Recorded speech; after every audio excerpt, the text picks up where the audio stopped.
Now students इस question को देखिए, उसने बोला triangle ABC similar to triangle PQR. ठीक है, बना लेते हैं। देखिए ये कुछ इस तरीके से एक ट्राइंगल रहा होगा हमारे पास एबीसी, और एक ट्राइंगल रहा होगा हमारे पास पीक्यूआर। दोनों ट्राइंगल सिमिलर हैं। ओके, ऐसा क्वेश्चन में बोला हुआ है। ये देखिए ABC is similar to triangle PQR। अब मेरी बात ध्यान से सुनो, अगर दो ट्राइंगल सिमिलर हैं तो उनके करस्पॉन्डिंग एंगल्स इक्वल होते हैं, यानी कि A के करस्पॉन्डिंग P है तो A के करस्पॉन्डिंग P का मतलब हो गया ये वाला जो एंगल है, ये एंगल A किसके, जो मैं कलर से दिखा दे रहा हूं, व्हाइट कलर वाला एंगल व्हाइट कलर के इक्वल है। फिर B is correspond to Q, इसका मतलब ये वाला जो एंगल है येलो कलर का, ये इसके इक्वल है, येलो वाले के इक्वल। और आर C is correspond to R, क्योंकि दो ट्राइंगल सिमिलर तो उनके करस्पॉन्डिंग एंगल इक्वल होते हैं, तो ये एंगल सी किसके इक्वल हो गया, एंगल आर के। अब आगे पढ़ते हैं। उसने बोला if A M and P N are the altitude of the triangle A B C and, altitude मतलब जो सामने वाले साइड पे आके 90 बनाता हो, यानी कि ए एम का मतलब वर्टेक्स ए से निकलने वाला ऑल्टीट्यूड, ए से निकल के ऐसे गिरेगा सामने। ठीक है, ये 90 बनाएगा। ऑल्टीट्यूड का मतलब 90 means this A M is perpendicular to BC. कुछ बच्चे सोचेंगे कि ए एम बीसी का मिड पॉइंट भी, जी नहीं, ऑल्टीट्यूड का मतलब केवल इतना होता है कि सामने 90 बनाओ। एम बीसी का मिड पॉइंट हो भी सकता है, नहीं भी हो सकता है। अगर ये आइसोसेलेस ट्राइंगल होता है, यानी कि ए बी ए सी के इक्वल होता तो ये मिड पॉइंट हो जाता। ऐसा नहीं बोला है कि ट्राइंगल एबीसी आइसोसेलेस ट्राइंगल है ना, तो हमें उससे मतलब नहीं, हमें बस ऑल्टीट्यूड से मतलब है। ऑल्टीट्यूड क्या होता है, जो सामने वाले साइड पे 90 बना दे। इसी तरीके से उसने बोला पी एन है ना, तो ये देखिए इसका मतलब यहां पे P N is perpendicular to Q R, मतलब ये एंगल 90। अब उन्होंने हमें एक इंफॉर्मेशन देके रखी हुई है, ध्यान से चेक करिए। उसने बोला ए बी का square is to P Q का स्क्वायर, ए बी का square is to P Q का स्क्वायर इज इक्वल्स टू कितना है बताओ, 4:9। अच्छा बताओ, इस पे भी स्क्वायर है, इस पे भी। इसको आप ऐसे भी तो लिख सकते हो, A B is to P Q का होल स्क्वायर, है ना। क्यों सर, क्यों सर ऐसे क्यों लिख सकते हो, क्योंकि चेक कर लो भाई, होल स्क्वायर कर दिया A B to P Q, ये स्क्वायर इसको मिलेगा, इसको मिलेगा, तो वापस A B square upon P Q square हो जाएगा। तो इसको हमने ऐसा लिख लिया, कोई दिक्कत नहीं होनी चाहिए इसमें। क्यों किया, इसलिए किया ताकि यहां से हम A B to P Q निकाल लें। इसका काम तो पड़ेगा ही, अभी दिखाता हूं। स्क्वायर हटाओगे, स्क्वायर रूट लगाओगे, ठीक है। 4 का स्क्वायर रूट प्लस माइनस मत लगा देना, रेशियो हमेशा पॉजिटिव होता है। और 9 का स्क्वायर रूट 3, 2:3 आएगा पॉजिटिव का, है ना।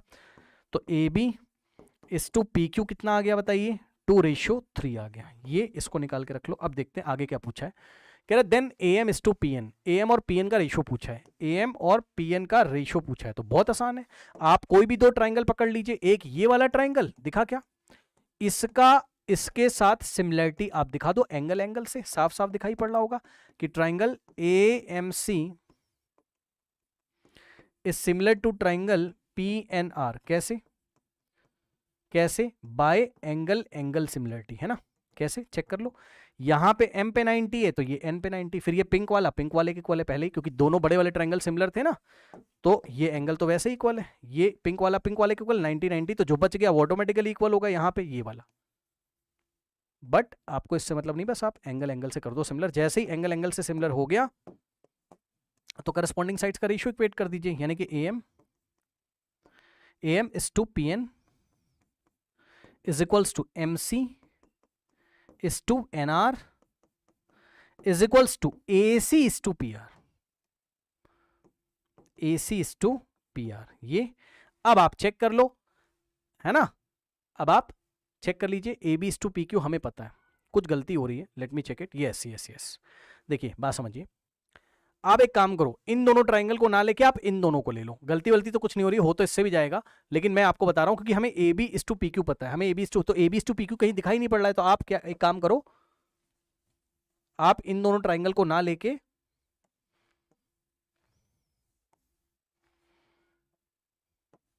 ये 90 लीनियर पेयर से ये 90, ये 90, तो आप ये वाला ट्राइंगल ले लो, ये वाला, इसके साथ ये भी क्या है, सिमिलर है एंगल एंगल से। ये येलो वाला येलो वाले के इक्वल, और ये 90, तो यहां से ये 90। तो triangle A B M is similar to triangle P Q N,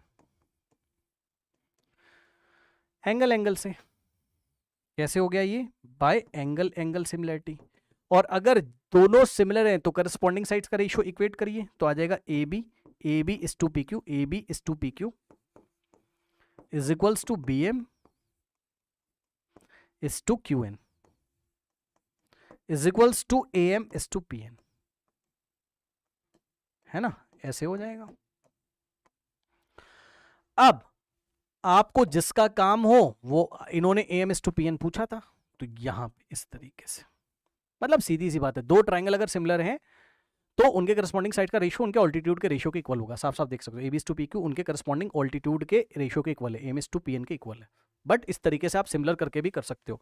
तो क्या आ गया, A B is to P Q is equals to A B to P Q is equals to, बीच वाले को क्यों गैप कर दिया, इससे में मतलब ही नहीं है, ये पूरी इक्वेलिटी है तो ये इसके इक्वल है, यानी कि A B is to P Q A M is to P N के इक्वल है। क्या दिक्कत है, A M is to P Q के इक्वल है। अब A B is to P Q था कितना, 2:3, ये लीजिए, तो A B is to P Q 2:3, तो इसका मतलब A M is to P Q भी कितना आ गया, A M is to P Q नहीं, सॉरी पी एन है, पी क्यू नहीं है, पी एन है नीचे, है ना, A M is to P N. तो इसका मतलब क्या हो जाएगा, A M is to P N is equals to 2:3, ये लीजिए। कोई option D is the correct answer, option D is the correct answer. Okay.